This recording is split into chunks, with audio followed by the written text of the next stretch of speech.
मति के अनुसार वक्ताओं के द्वारा जो गर्भ के रूप में निमित्त अध्याय के अंतर्गत जो हमारे मुख्य जो लक्षण है वो 5 लक्षणों को बताया गया आचार्य के द्वारा। तो वो है गर्भ रूपाणी वाता, अभ्र, विद्युत, स्तनित, वृष्टि। जैसे कि वरुण कुमार झा जी के द्वारा जो बताया गया वात के बारे में सुंदर बहुत प्रस्तुति की गई कि वात के द्वारा हम कैसे वृष्टि का ज्ञान कर सकते हैं, वो वायु किस दिशा से कब बहेगी तो उसके द्वारा हम क्या क्या उसका फलादेश कर सकते हैं। हमारे संहिता ग्रंथों में भी बताया गया बहुत सारे विषय को। आचार्य डॉक्टर भूपेंद्र कुमार पांडे जी के द्वारा अब अर्थात जो मेघ है उसके द्वारा हम कैसा उसका परीक्षण करके बता सकते हैं कि उन मेघ के द्वारा कब वृष्टि होगी इत्यादि विषयों को। और जो प्रदत्त विषय मुझे दिया गया वो विद्युत है। तो विद्युत को मैंने अपने जो शोध प्रबंध में यहाँ पे निरूपित किया गया है वो आप देख सकते हैं। इन 5 को हमने अभी तक किया था, जो उस पर ज्यादा चर्चा नहीं करेंगे। मेरे इस प्रदत्त शोध में मैंने विद्युत को 4 भागों में विभाजित किया गया। जैसे विद्युत दिशा के द्वारा अर्थात किस दिशा से आने वाले विद्युत से क्या फल होगा, वृष्टि होगी अथवा नहीं होगी। द्वितीय है गति, उस विद्युत की गति अधोगति है अर्थात ऊर्ध्व गति है, उस गति के द्वारा भी हम उस विद्युत का परिज्ञान करके ये बता सकते हैं कि वृष्टि होगी अथवा नहीं होगी। तीसरा है ऋतु के द्वारा अर्थात कौन से ऋतु में कौन सी विद्युत से क्या फल होगा इत्यादि। चतुर्थ है वर्ण के द्वारा अर्थात विद्युत का जो वर्ण हम देखते हैं, जब भी हमारे आसपास का जो हम वातावरण देखते हैं, जब बिजली कड़कती है या फिर चमकती है तो हम देखते हैं कि उस विद्युत का वर्ण क्या है। तो इसी में हम प्रथम जो विषय है वो हम जानने का प्रयास करेंगे दिशाओं के द्वारा। तो यहाँ पे मैंने कुछ जो श्लोकों को लिया गया है वो हम देख सकते हैं। श्लोक नंबर 75 से 77 है। ऐन्द्री जल प्रदा विद्युत आग्नेय जलनाशिनी दक्षिणोत्था स्वल्प जला नैऋत्याडमर प्रदा प्रभूत जलदा सर्व सस्यदा पश्चिमोत्थिता वातम करोति वायव्या कौबिरी जलवर्षिणी शीघ्र वृष्टि कृषेद्या शानी दृश्यम विद्युत लक्षणम। आप इसको इस तरह से भी देख सकते हैं कि जैसे कि अगर हमें पूर्व दिशा से होती हुई विद्युत अगर दिखे तो उस विद्युत का हम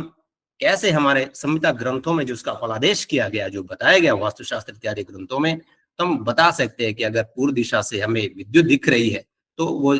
जो विद्युत है अवश्य ही जल वर्षा करती है। द्वितीय है अगर अग्निकोण, जैसे कि पूर्व दक्षिण और मध्य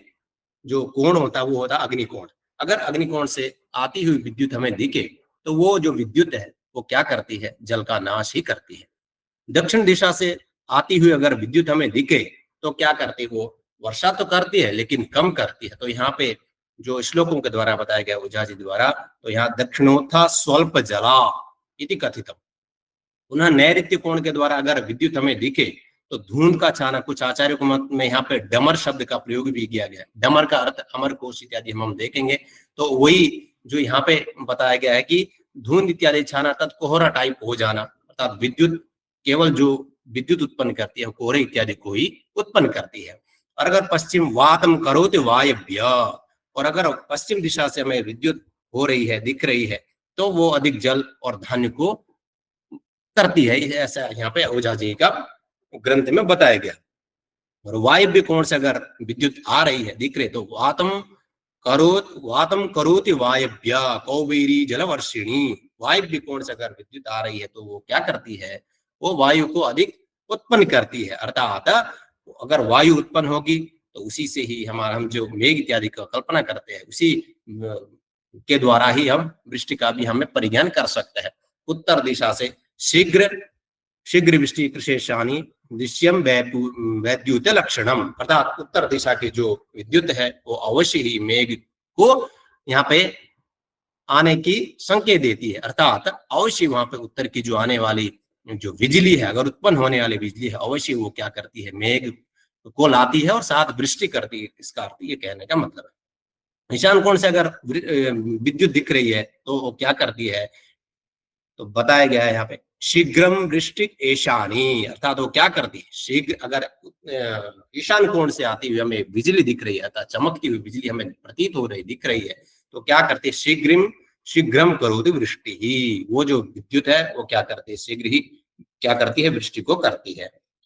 तो कुछ इसी के अंतर्गत और भी विषय यहाँ पे प्रदत्त किए गए हैं।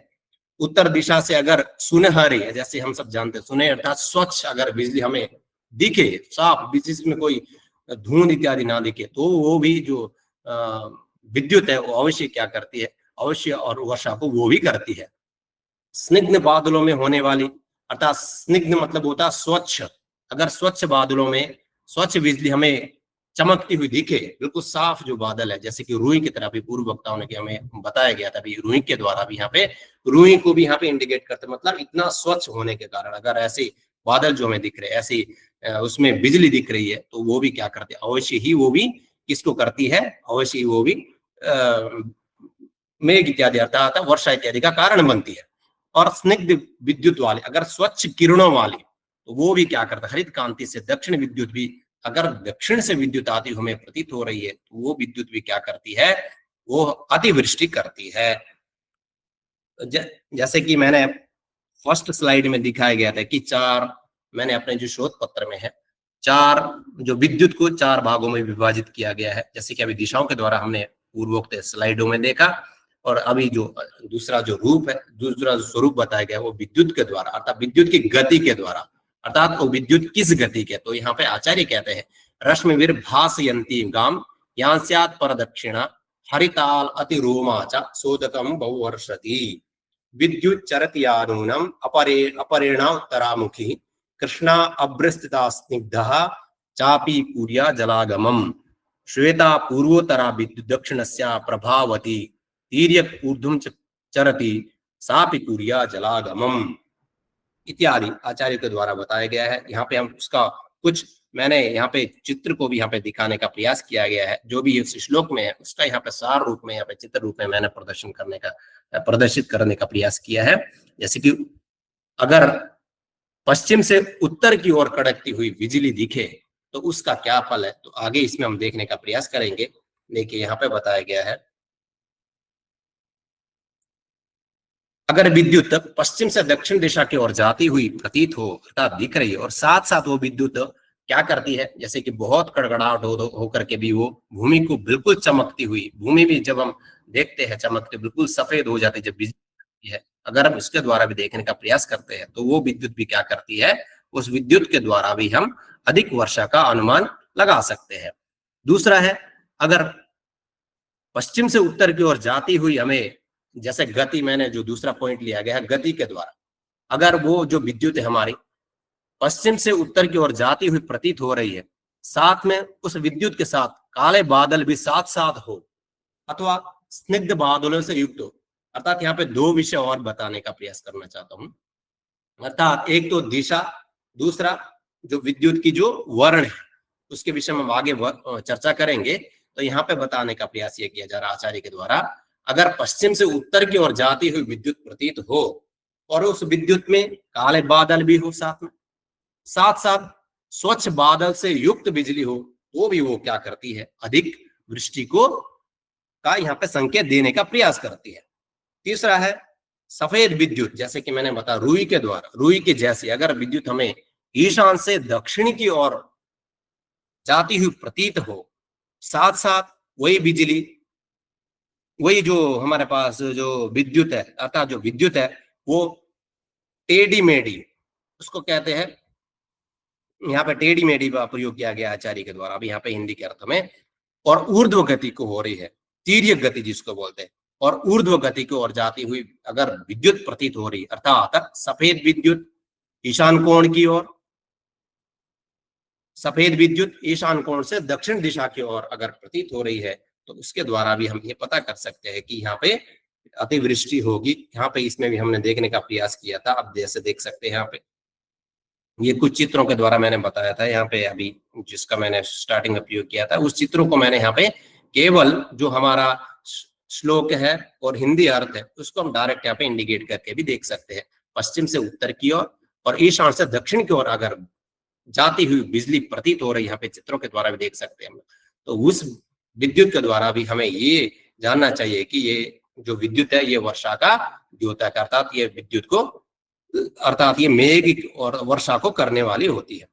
कुछ विषय यहाँ पे श्लोक के द्वारा, श्लोकों में कुछ बताया गया है, जैसे कि हमें यहाँ पे जानने का प्रयास करते हैं चित्रों के द्वारा भी, श्लोकों के द्वारा भी। और जो विद्युत नीचे से ऊपर, जैसे कि अभी गति के द्वारा जो दूसरा पॉइंट मेरा चल रहा है, दूसरे पॉइंट जैसे मैंने 4 विषय बताए थे, 4 के अंतर्गत जो द्वितीय विषय है अर्थात गति के द्वारा अगर विद्युत नीचे से ऊपर की ओर और वो विद्युत स्वच्छ हो, स्वच्छ रश्मि वाली हो, अगर वो विद्युत नीचे से ऊपर की ओर जाती हुई प्रतीत होते हुए शब्द करे या फिर ना करे, अर्थात उसकी जो ध्वनि है सुने, हमें सुनाई दे अथवा ना सुनाई दे, तो भी वो विद्युत क्या करती है, अवश्य वर्षा करती है। ऐसा मधुसूदन ओझा जी के ग्रंथ में बताया गया है। दूसरा है, यदि विद्युत मेघ के अंदर, जैसे कि हम चित्र के माध्यम से भी देखने का प्रयास कर सकते हैं, अगर जो विद्युत है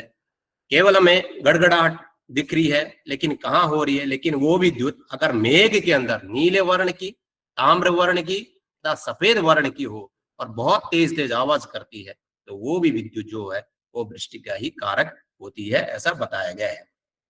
कुछ कुछ आचार्यों के मत में, जैसे कि आचार्य ने यहाँ पे जो बताया गया है, किन आचार्यों के मत में क्या बताया गया है, अगर कपिल वर्ण की जो विद्युत दिखे तो क्या करती है,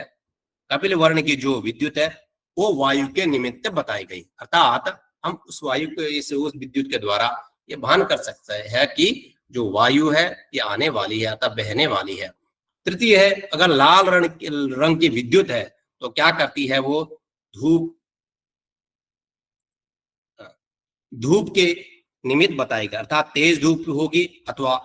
न्यून होगी इत्यादि का द्योतक यहाँ पे आचार्य द्वारा प्रतिपादित ग्रंथ में बताया गया है। तृतीय है, अगर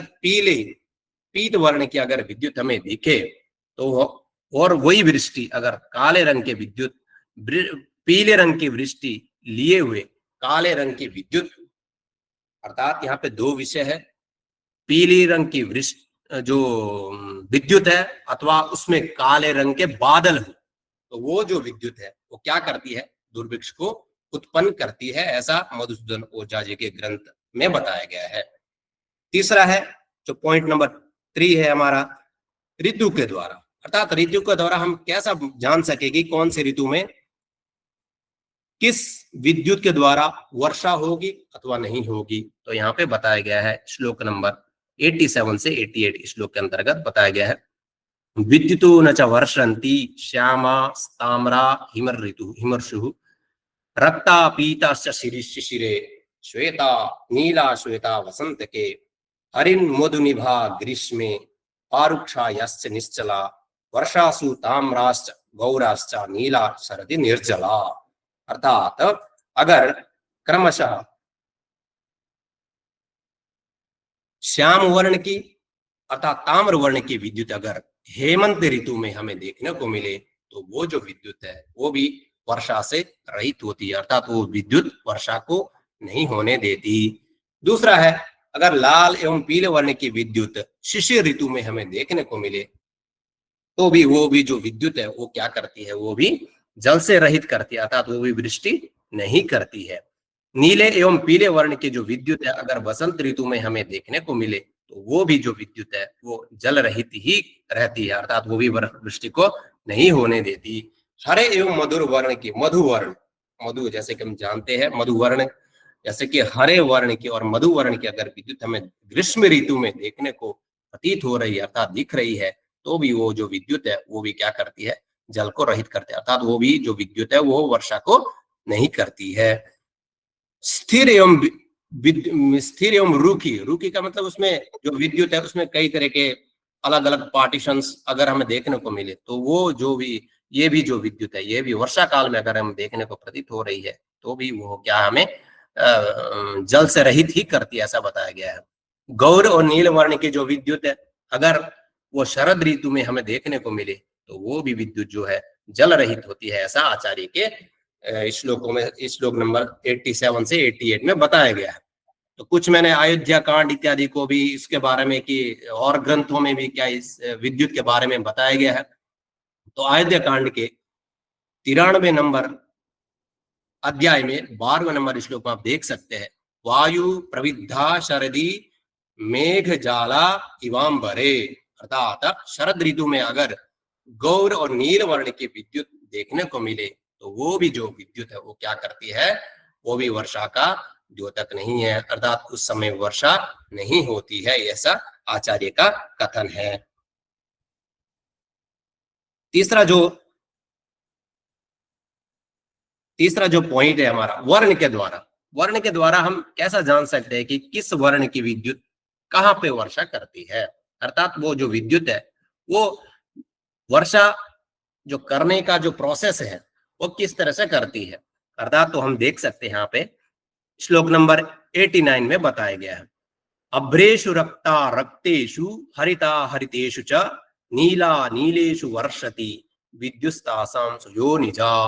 अर्थात अभ्रेषु, अभ्र मतलब हो गया बादलों, है ना। जैसे कि हम अगर रक्त वर्ण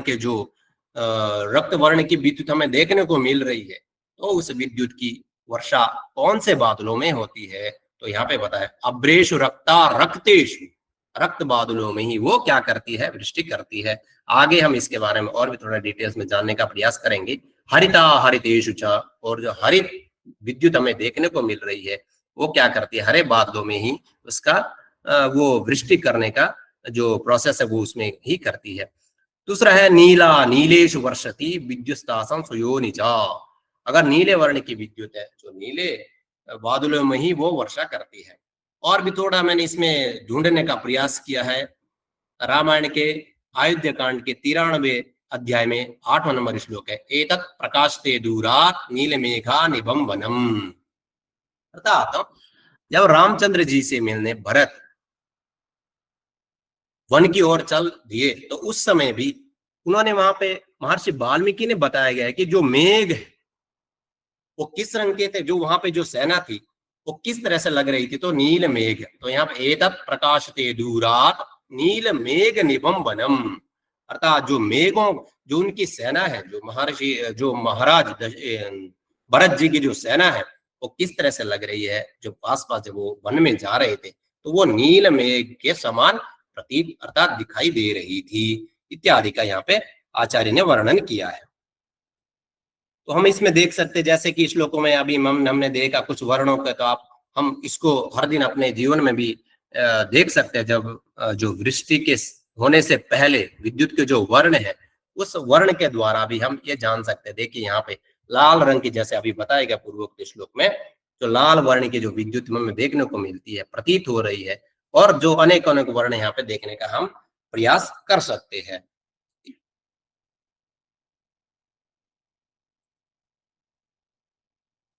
मुख्य रूप से हमारे जो विषय है वो है, मैंने 4 यहाँ पे डिवाइडेशन किया था, बताने का प्रयास किया था, तो लेकिन उन मेघों को भी आचार्य ने अलग अलग भागों में बांटा गया है। कुछ तो होते लघु मेघ, कुछ होते महामेघ। तो यहाँ पे बता रहे आचार्य, महामेघे तरे मेघा न वर्षन्ति जलम बहु न गर्जन्ति चते जातु बिना विद्युत युकाशतः मुसलो नील नीलश्च गज नीलश्च दुंदुभि क्रम पार्थिवौ पर्जन्यो माधवो दाता महामेघा प्रकीर्तिताः विद्युम विद्युतम नानुरुद्धन्ति नवा गर्जन्ति तेदिकम सकृतम प्रवशे देवा प्लवायन्ति गजाजले, अर्थात यहाँ पे आचार्य ने मेघ और महामेघ को 2 श्रेणियों में बताया गया। जो मेघ होते लघु जो छोटे छोटे मेघ होते हैं वो बिना विद्युत अर्थात बिना वायु इत्यादि के द्वारा वर्षा नहीं करते हैं।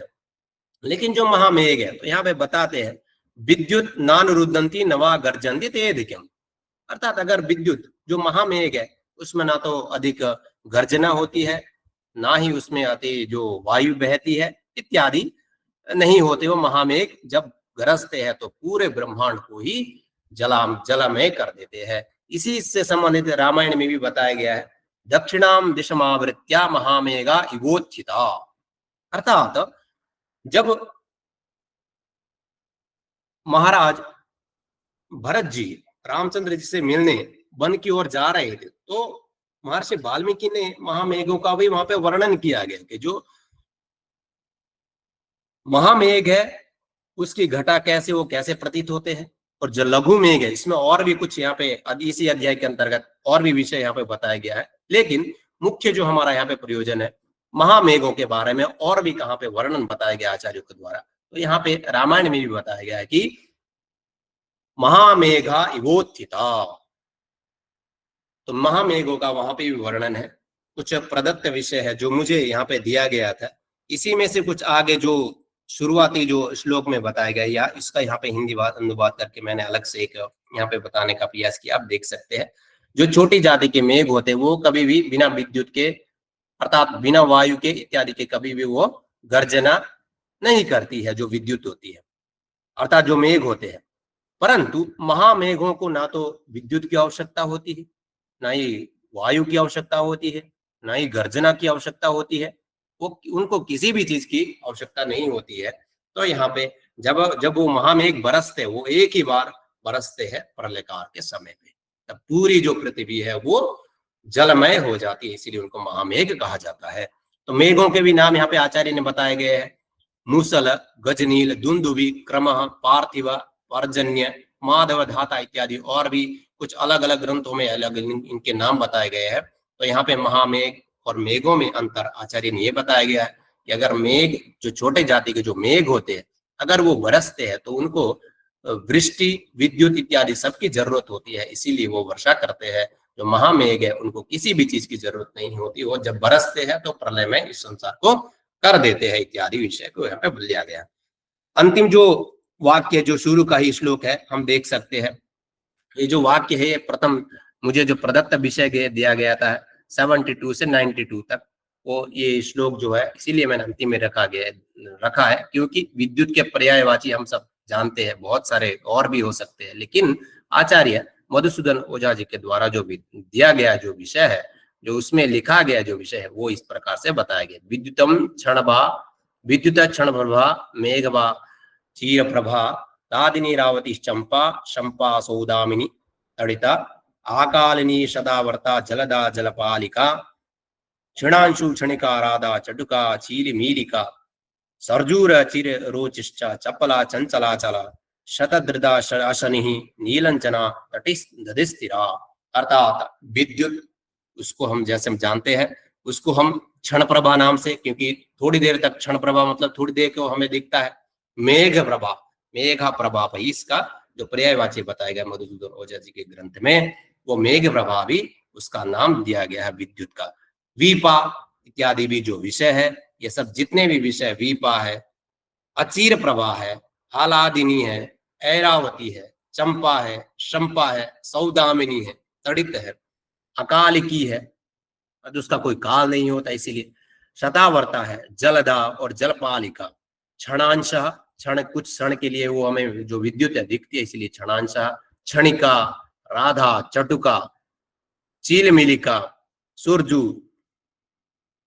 चीर रोचकी, चंपला, चंचला चंचला चला, शतहृदा, अशनि, नीलगंजा इत्यादि, अस्थिरा इत्यादि जो शब्द जो आचार्य मधुसूदन ओझा जी ने अपने ग्रंथ में प्रतिपादित किए गए हैं वही मैंने यहाँ पे श्लोक रूप में यहाँ पे बताने का प्रयास किया है। मुझे यह अवसर देने के लिए आयोजक मंडल का मैं धन्यवाद करता हूं।